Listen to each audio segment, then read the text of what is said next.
마음과 정성을 모아서 신령과 진정으로 드리는 거룩한 예배를 통하여 영광 받으시길 원하며, 또 우리 모두에게는 하늘의 위로와 은사, 회복과 건강, 가정과 생업, 자손과 교회 복으로 함께 하시기를 주님의 이름으로 축복합니다. 아멘. 지난해 11월 말 데살로니가 전서의 말씀을 연속적으로 설교하면서 이어지는 성탄절을 맞으면서 데살로니가 전서의 말씀을 잠정적으로 중단했었습니다. 그러다가 이제 연초를 맞이하여서 오늘부터는 계속해서 데살로니가 후서의 말씀으로 은혜 받기를 준비하고 있습니다. 이 시간 은혜 받으실 말씀은 5절과 7절의 말씀을 중심하여서 공의로우신 하나님의 심판이라고 하는 말씀으로 은혜 받기를 원합니다.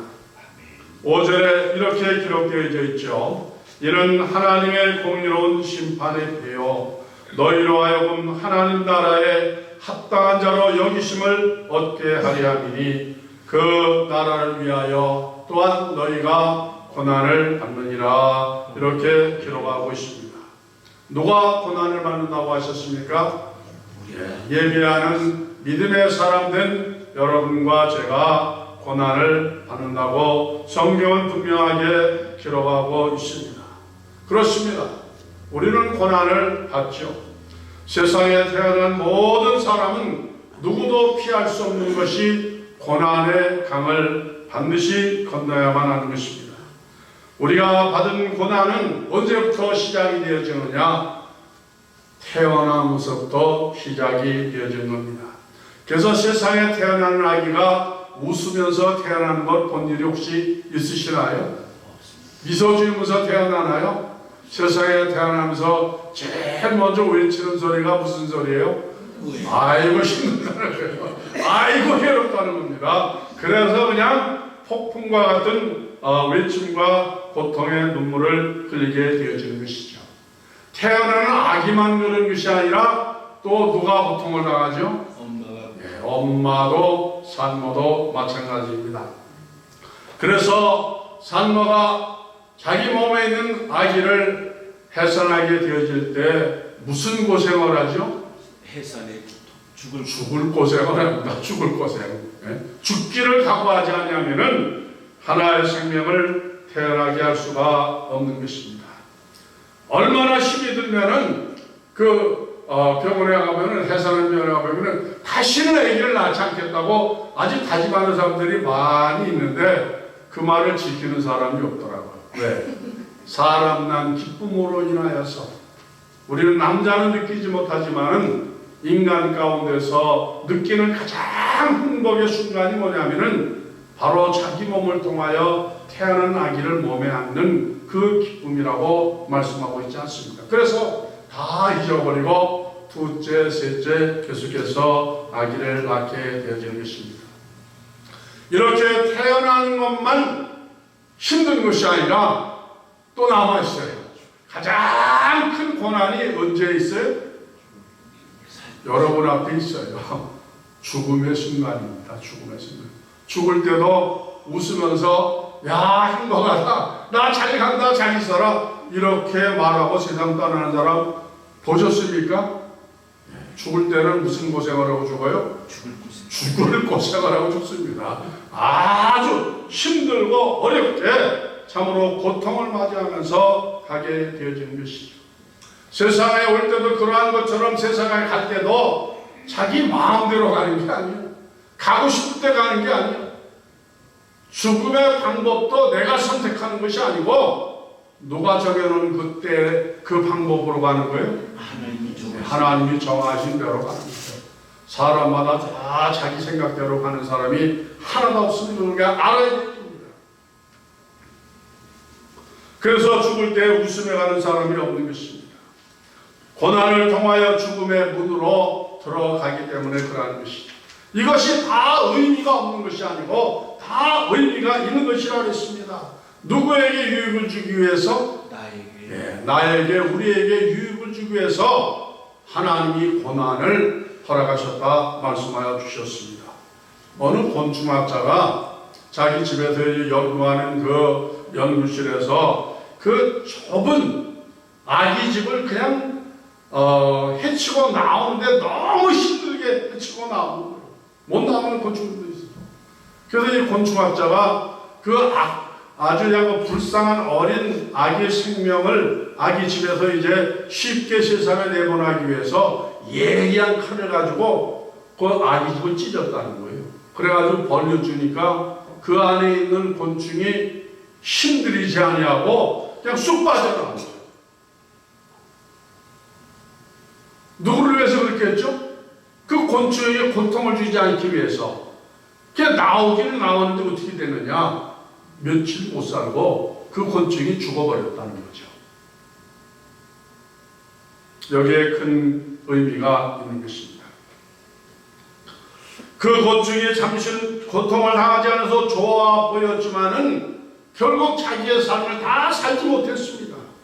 의학의 발달로 요즘 이와 같은 일들이 다 밝혀지고 있습니다. 이러자면은 자연분만한 아이하고 그 다음에 병원에 들어가서 이 제왕절개한 아이하고의 그 평생 살아가는 건강이 다르다고 그러지 않아요?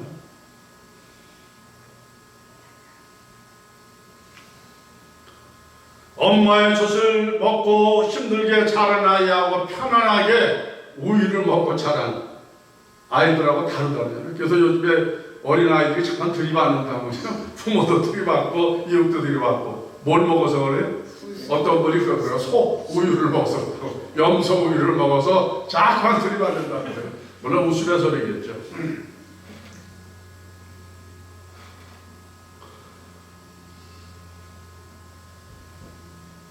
그 탄생의 과정을 통하여서 엄마와 아기가 아주 힘들게 고난을 받게 되어지는데 그때 그 어린아이의 몸에서 무엇이 만들어지냐? 평생 동안 살아나가는 질병의 면역력이 만들어진다. 면역력.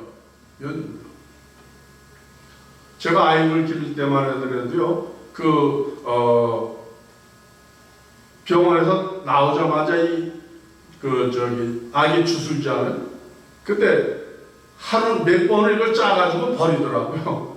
왜냐하면은 몸 안에 뭐 나쁜 게 있을지 모르니까 버린다고. 근데 지금 한 3, 40년이 지났는데 이게 바뀌었어요. 요즘에는 이것을 짜서 버리지 않냐고 처음부터 이걸 먹여야 된다는 거야, 아기한테. 처음부터. 몇 분, 하루 이틀 사이에 그 고통 속에 난 모유가 아기에게 아주 그렇게 좋은 면역력을 준다고 이렇게 의학이 설명하고 있지 않습니까? 이처럼 우리에게 주시는 모든 고난이 다 유익한 것이라 했습니다. 유익한 것이라 했습니다. 우리가 살아가는 동안 만나는 고난에도 여러 가지 종류의 고난이 많이 있습니다. 가난으로 인한 고난도 있고 질병으로 인한 고난도 있습니다. 저 같은 경우에는 육체의 고난을 통하여서 정말로 큰 어마어마한 복을 받았죠. 내가 만약에 난 질병을 가지지 않았으면 하나님을 알 수가 없었어요. 천국을 만날 수가 들어갈 수가 없었어요. 예수님을 만날 수가 없었습니다. 그러나 육체의 고난을 통하여서 나의 삶을 송두리째 하나님이 바꿔주셨습니다. 그 고난이 나에게는 얼마나 큰 은혜요 감사한지 모르겠습니다. 전쟁으로 인한 고난도 있고 사랑하는 사람에게 버림을 당하는 배신의 고난도 있습니다. 산다고 하는 것은 고난의 연속이요 가시밭이라고 말하지 않습니까? 제가 얼마 오래전에 그 TV를 통하여서 선명의 어린이 합창단에 대한 다큐멘터리를 본 일이 있습니다. 그 어린아이들이 전 세계로 나다니면서 하늘에서 내린 천사라고 하는 찬사를 받으면서 정말로 아름다운 목소리로 찬양하는 것을 보게 되었습니다. 그런데 그것이 우연이 아니라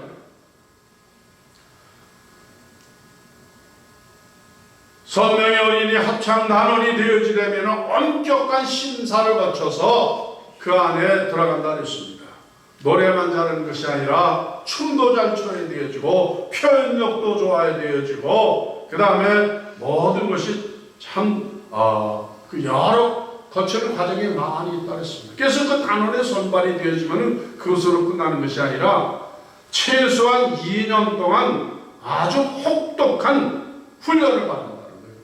그 과정을 다 지나가지 아니하면은 합격하지 아니하면은 해외 선교 단원에 참가할 수 없는 거예요. 한마디로 말해서 어린아이들이 죽을 고생을 하는 거죠. 그 과정에서 걸러지고 다듬어진 사람만이 영광스러운 무대에 올라가서 많은 사람에게 박수와 갈채를 받을 수 있다는 것입니다. 준비 없이는 누구도 무대에 설 수가 없습니다. 신앙의 세계도 다르지 않습니다. 어떤 분이 그러더라고요. 목사님, 나는 기도를 왜 이렇게 못하는지 모르겠어요. 왜 그래? 안 해서 그렇죠. 대표 기도하시는 분들이 이거 한 번 하기 위해서 3년, 5년 계속 반복해서 하지 않으면 안 되어지는 겁니다. 한 동작을 위해서 무용하는 사람들이 얼마나 참 반복적인 훈련을 많이 하는가 모르겠습니다. 그래서 우리도 반복해서 찬송해야 되고 찬양해야 되고 반복해서 뭐 해야 돼요? 기도해야 되고 반복해서 말씀 봐야 되고 계속 반복해서 예배 드리는 거예요.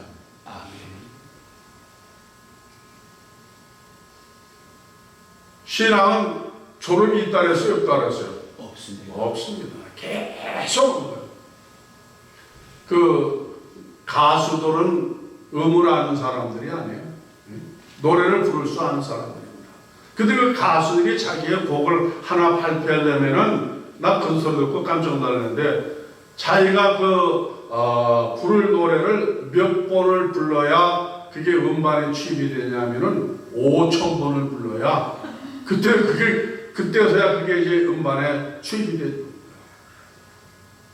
아니 뭐 우리처럼 못하는 사람도 아니고 다 실력 있는 사람인데 그것이 참으로 사람 앞에 환영받기 위해서는 그렇게 많은 시간 동안 아주 혹독하게 피가 날 정도로 못해서 그렇게 반복되는 그 연습을 통하여서 곡이 만들어진다고 말씀하셨습니다. 왜 우리가 연단을 해야 합니까? 5절을 다시 한번 읽죠. 하나님 나라에 합당한 자로 여기심을 어떻게 얻게 하기 위하여서 우리에게 무엇이 필요하다고요? 고난이 필요. 하나님의 나라에 합당한 자로 여기시게 하기 위하여서 우리에게 고난을 받는 날이 있습니다. 하나님 나라에 합당한 자로 여기심을 받는다고 하는 건 이게 우리가 지나쳐버린 말씀입니다. 아주 굉장히 의미 있는 말씀입니다. 다시 말하면은 훈련이 없이는, 연단이 없이는, 인내가 없이는 그의 나라에 들어갈 자격이 없다는 거예요.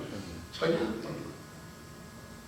우리가 이 땅에 사는 이유는 여기에서 잘 먹고 잘 살기는 것이 아니라 우리의 최종 목표는 뭐죠? 그 나라에 들어가는 거예요. 그 나라에. 하나님의 나라에 들어가는 겁니다. 그 나라에 들어가지 못하면은 우리가 살았던 모든 것이 아무런 의미가 없는 거예요. 우리가 세상에 태어나는 것도 귀한 것이 왜냐하면 세상을 통하지 아니하고는 하나님의 나라에 들어갈 수가 있습니까? 없습니까? 없기 때문에 세상에 태어나는 것이 귀한 것인데 세상에 태어나서 하나님 나라에 들어가지 못하는 것은 천추의 한이 되어지는 그와 같은 일인 것입니다. 왜 우리가 하나님의 나라에 들어가야만 해야 되느냐? 그 나라는 일시적인 나라가 아니고 제한된 나라가 아니고 그 나라는 무슨 나라냐면 영원한 나라입니다. 영원한 나라입니다. 세상에서 우리가 잠시 사는 것이 아니라 그 나라에 들어가면은 언제까지 산다고요? 영원히 산다고요. 아멘. 11서 7장에 뭐라 그랬어요? 그분은 죽음이 없는 분이었습니다. 우리가 하나님 나라가 귀한 것이 다시 죽음이 없는 거예요. 다시 고통이 없습니다. 그래서 그 나라에 들어가기 위해서 그것도 영광스러운 시민으로 들어가서 제대로 살려면은 여기에서 무엇을 잘 받아야 돼요? 훈련을 연단을 잘 받아야 하는 것입니다.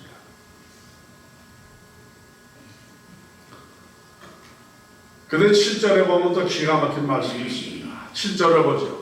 환난 많은 너희에게 우리와 함께 안식으로 갚으시는 것이 하나님의 공시다 그랬어요. 환난 받는 것이 그것으로 끝나는 것이 아니에요.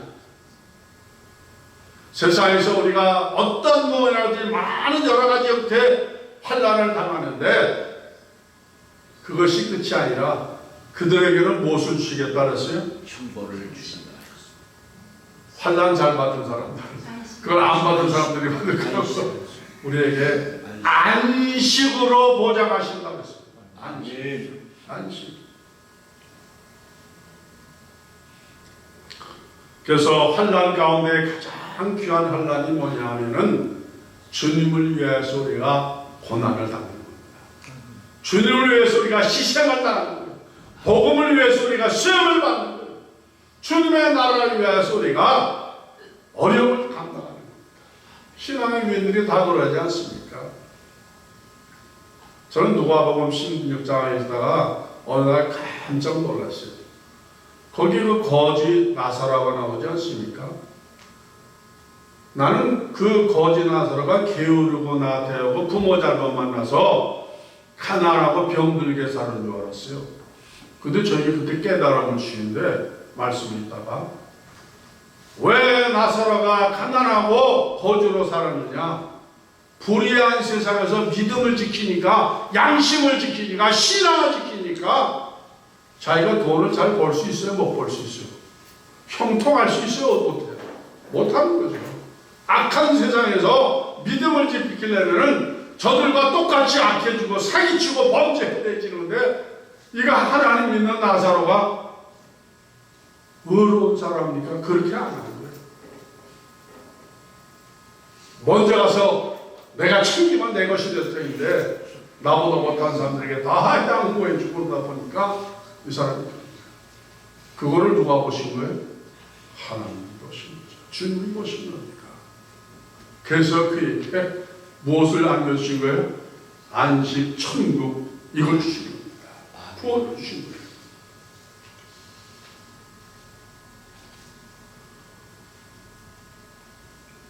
고난의 끝에는 안식이 따로 있습니다. 우리에게 필요한 것이 이것입니다. 하나님이 주시는 안식, 하나님이 보상하시는 위로. 언제까지 우리에게 이 위로와 보상을 주신다고요? 일시는 세상에서만 아니라 하나님의 나라까지 영원히 주시겠다 했습니다. 이거 상상만 해도 얼마나 감격이고 감동이 아니겠습니까?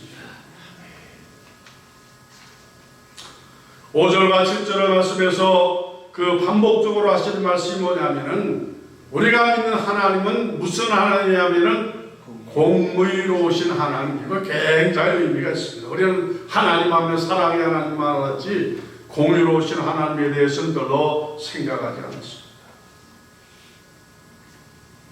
누구에게 하나님이 공의로우시냐? 우리에게 공의로우시다 했습니다.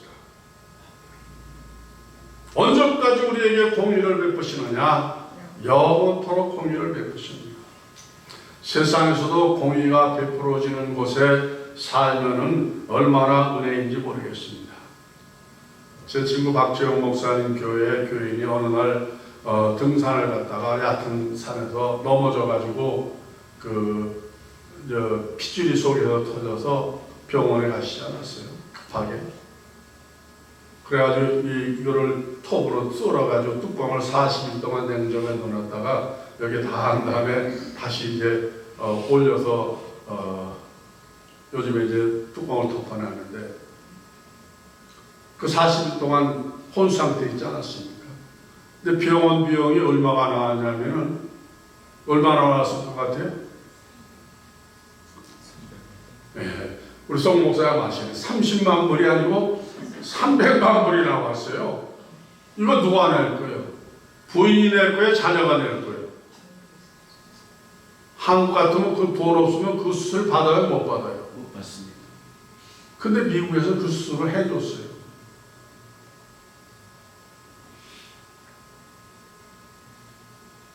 공으로 나라니까 가난한 사람도 치료를 해주지 않습니까?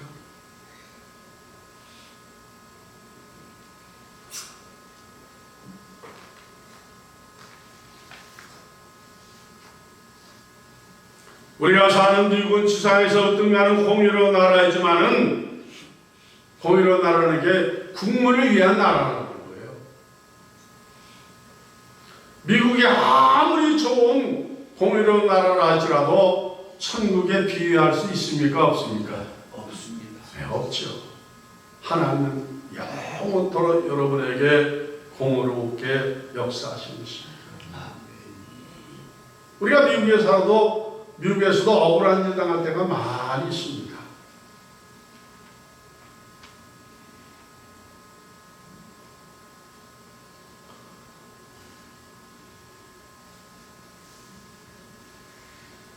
하나님이 공의로운 하나님이라는 것은 우리에게 여러 가지 의미가 있습니다. 오늘 이 말씀 가운데 보니까 하나님이 심판을 행하시는데 8절로 9절에 대하여서 악인을 심판하시겠다 했습니다. 하나님을 모르는 자들과 주 예수의 복음을 순종치 않는 자들을 심판하시는데 어떻게 심판하신다 그랬어요? 형벌을 주시는데 무슨 형벌을 주신다고? 멸망의 형벌. 멸망의 형벌을 주신다 말씀하여 주셨습니다.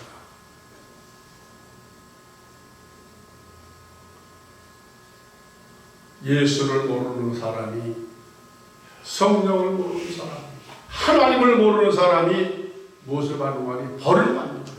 벌을 받는 거예요. 근데 죄 중에 제일 큰 죄가 무슨 죄냐면요, 네? 전도하다 보면 그렇죠. 나는 죄가 없는데 왜 죄인이라고 그러냐. 윤리적인 죄, 세상적인 죄를 말하는 것이 아니에요. 성경에 말하는 죄는 나의 근본, 나를 세상에 보내신 분, 나를 조성케 하신 분을 알지 못하는 것이 죄인 것입니다. 내가 여기 있는 것이 내 스스로 나서 내 결정과 판단으로 있는 것이 아니라 누구의 은혜로 있는 거예요? 하나님의 은혜로 있는 것이죠. 주님이 손을 떼어오면 우리는 여기에 존재할 수가 없습니다. 이것을 모르는 게 죄라고 했어요. 그 주님이 우리를 사랑하셔서 동행하시기 원하셔서 천국을 상속해 주시기 원해서 우리 곁에 와 있는데 그것을 인정하지 못하고 믿지 못하는 죄가 큰 죄라고 말씀하여 주시고 있습니다. 그래서 마태복음 12장에 보면은 그렇게 말씀하고 있지 않습니까? 사람의 모든 죄와 해방은 사심을 얻되 성령을 해방하는 것은 사심을 얻지 못하겠고 또 누구든지 말로 인자를 거역하면 사심을 얻되 누구든지 말로 성령을 거역하면 여기서부터가 굉장히 무섭습니다. 이 세상과 오는 세상에서도 사심을 얻지 못한다. 누구의 말씀이죠? 예수님의 말씀. 이 세상에서도 그렇지만은 그 다음이 이어지는 거예요. 어디에서도? 오는 세상, 다음 세상. 많은 사람들이 그러죠. 죽으면 그만이지. 죽으면 그만이지. 뭘 알겠어? 그러면 얼마나 좋겠어요. 죽으면 끝이 아니라 시작이죠. 무슨 시작이요? 영원한 세계로 나가는 시작입니다. 그 영원한 세계가 두 가지가 있는 것이 아니에요.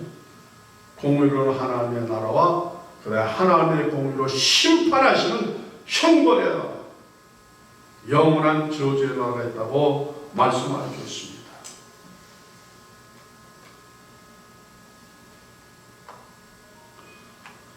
무엇 때문에 형벌을 당한다 그랬어요? 예수님을 믿지 않기 때문에. 예수를 믿지 않았기 때문에, 하나님을 몰랐기 때문에, 성령을 몰랐기 때문에, 주의 말씀을 믿지 않았기 때문에 오는 세상에서 무서운 것으로 던짐을 당한다. 이렇게 말씀하고 있습니다. 두 번째로 하나님의 심판에 대해 10절은 이렇게 기록하고 있습니다. 그날에 강림하사 그의 성도들에게 영광을 얻으시고 모든 믿는 자에게 기이 여기심을 얻으리로다. 우리의 증거가 너희에게 믿어졌습니다. 그 날이라고 오늘 성경은 말씀하고 있습니다. 그 날에 강림하신 분이 계시다 그랬습니다. 성경은 예수님에 대해서 두 가지로 말씀하고 있죠. 초림과 재림에 대해서 말씀하고 있습니다. 첫 번 오시는 기록이 구약 성경에 얼마나 길리냐면은 460번이 기록이 되었어요.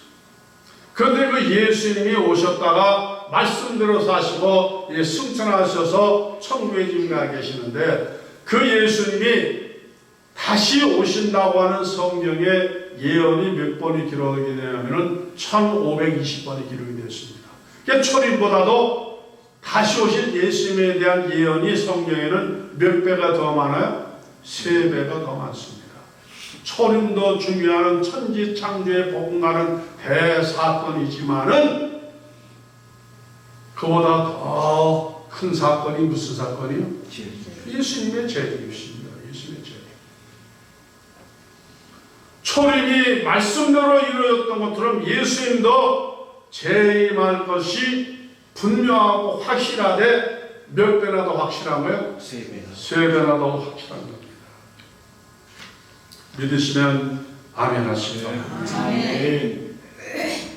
근데 요즘에 그 종말론을 잘못 가르치는 이단자들이 말하기를 종말이 오면은 두려움과 무섭다 그러면서 그냥 공포를 막 조성합니다.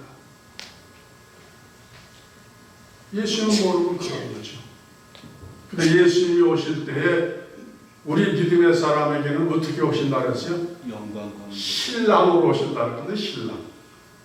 사람이 세상에 살아가는 동안에 제일 흥분이 되어지고 기다려지고 그 다음에 행복한 때가 언제죠? 신랑 신부가 만나는 날이죠. 만나서. 그래서 그날을 감사하고 준비하고 그 다음에 참 기쁨 속에 살아갑니다. 제대로 믿음을 가진 사람들은 재림이 두려움의 때가 아니라 기쁨의 날입니다. 그래서 전 세계 방방곡곡에 흩어져 있는 모든 준비된 구원자들을 하늘에서 내리는 각자의 천사들이 나타나서 그를 데리시고 공중으로 올라가서 그것에서 잔치를 베푸면서 이제 하나님의 영광의 세계로 우리를 인도하신다고 말씀하지 않았습니다. 그 말씀을 우리가 굳게 믿으면서 우리 앞에 주어지는 지금 육체적인 고난도 있고 경제적인 문제로 당하는 고난도 있고 인간관계 사이에서 여러 가지 많은 아픔과 고통이 있을지라도 이것을 어떻게 해야 되진다고요? 우리가 잘 인내하면서 속단하면서 급하게 막 결정하지 말고 하나님 앞에 기도하면서 성령이 지시하시는 대로 순종하면서 순간순간을 이제 믿음으로 나아갈 때 하나님께서 여러분의 고난의 현장을 축복의 현장으로 이끌어 줄 것을 믿습니다. 이런 믿음으로 승리하는 2020년이 되기를 주님의 이름으로 축복합니다. 아멘.